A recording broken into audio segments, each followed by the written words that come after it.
అంటే ఎవరు తీసుకురమ్మన్నారు మమ్మల్ని? మోషే, నువ్వే పిరికోడివి, నువ్వే పారిపోయినోడివి, నీకింత ధైర్యం ఇచ్చింది ఎవరు? మమ్మల్ని ఇక్కడి నుంచి నడిపించుకుని తీసుకువెళ్ళమని చెప్పింది ఎవరు? మమ్మల్ని చేర్చమని చెప్పింది ఎవరని వాళ్ళు అడిగితే నన్ను ఏం చెప్పమంటావు? ఏమని చెప్పాలి?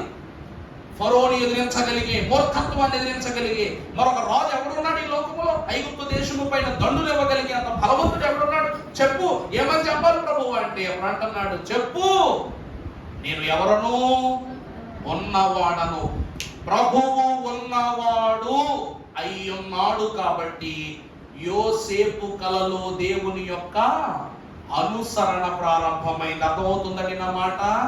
కలలో అన్నలు చేసే తప్పులను చూసిన వాడు, ఐగుప్తు దేశములో పుట్టే కరువును చూసిన వాడు, కరువు తర్వాత వచ్చే రక్షణను చూసిన వాడు, దేవుడు ఉన్నానన్న ఒక్క మాట చూడలేడా?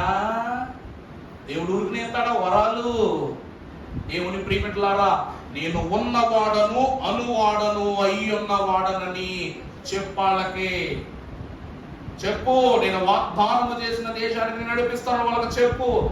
యోసేపు మహాభక్తుని కలలో తాను ప్రత్యక్షమై తన తలంపునిచ్చి దేవుని యొక్క మర్మాన్ని, దేవుని యొక్క తత్వాన్ని బోధపరిచాడు. కాబట్టి ప్రదేశం ఏదైనా, పరిస్థితి ఏదైనా వంగి ఉన్నాడు, లొంగి ఉన్నాడు, తగ్గి ఉన్నాడు, కానీ ఎప్పుడు ఎవరి మీద తన దృష్టిని లోకము వైపు మళ్ళించి మాత్రం బ్రతకలా. ఎందుకంటే దేవుడున్నాడు, జాగ్రత్త, దేవుడు చూస్తున్నాడు, జాగ్రత్త, దేవుడు వింటున్నాడు, జాగ్రత్త అని అనుసరణ భావము యోసేపుకున్నది. కాబట్టి